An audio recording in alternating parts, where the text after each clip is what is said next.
खेरुआ गावनी आणि जाजम माते विराजमान मा दादा उमरना बुजुर्ग पिता उमरना वडील दादी मा उमरनी महिला काकी बापजी बेने और संघर्ष ने हाथी हिंडवा वाला तमाम युवा साथी भाई और हमारे वसी बेटा जनरल समाज तमहेतनी मारी तरफ हो जय सरदार जय गुरुदेव करवो सावो आज कोई एक भाई होता वे हैं कि आज यू उद्बोधन खड़े हो हैं मोया क्या वो सावो कि आदिवासी समाज अना इलाका में सबसे ज्यादा मात्रा में रह जो है वनाबाद में सेकंड नंबर में जो हेतु ज्यादा हक अधिकार लेने आज वंचित शोषित और सबसे ज्यादा मात्रा में जो भाई रह जाए वे पटेल और पाटीदार समाज ना भाई रह जाए। आज अगर आदिवासी समाज के पास 10 बीघा जमीन है तो 9 और 8 बीघा जमीन उन पटेल भाइयों के पास में है। पर इस शेड्यूल इलाके के अंदर आज भारत देश आजाद हो गया। हमारा भारत देश आजाद हुआ 75 साल हो गए और एक पार्टी कहती है कि भारत देश को आजाद कराने वाले हमारी ये पार्टी रही हुई है।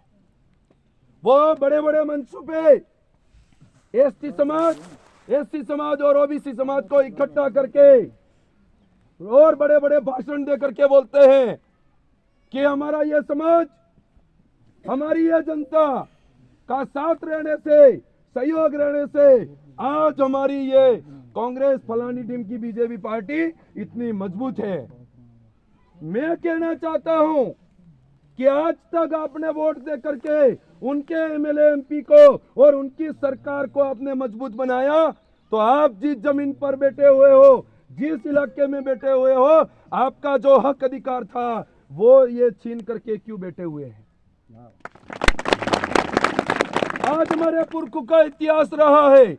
सरदार वल्लभ भाई पटेल जो ओबीसी समाज से थे उन्होंने भारत देश को आजाद कराने के लिए अपनी मुख्य और अहम भूमिका निभाई थी।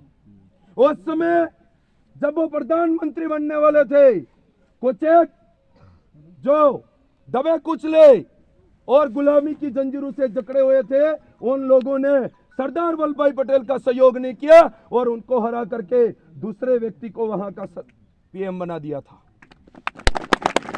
आज सोच करके देखो उस समय से आज तक ओबीसी समाज के साथ में अत्याचार होता आ रहा है। आज तक देख लो इस राजस्थान के अंदर 21% हक अधिकार की बात नौकरियों के अंदर हक है वो पटेल समाज को दे रखा है।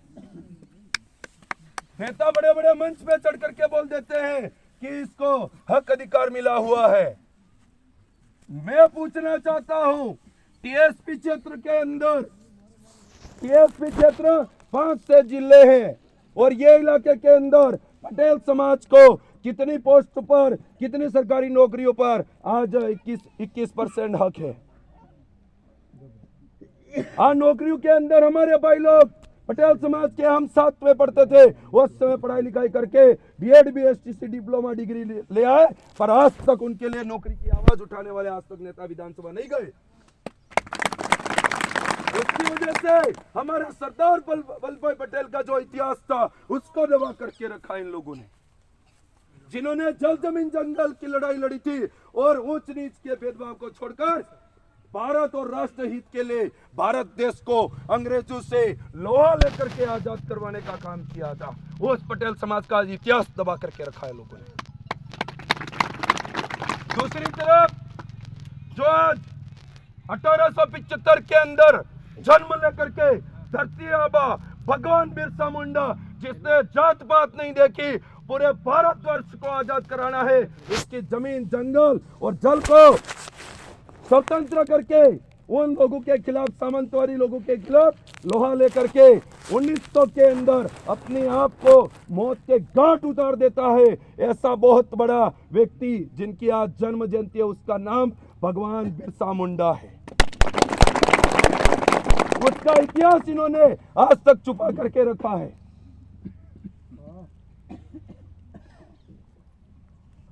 मैं तो आपके माध्यम से पूछना चाहता हूं, आज तक जो सरकारें 15 साल से राज कर रही बीजेपी सरकार, आज तक हमारा हक अधिकार क्यों छुपा करके रखा? आज तक हमारे इलाके के अंदर जो नेता हम चुन करके भेज रहे हैं, जो नेता हम विधानसभा भेज रहे हैं, वो नेता आज तक हमारी बातें क्यों नहीं रख पा रहे हैं?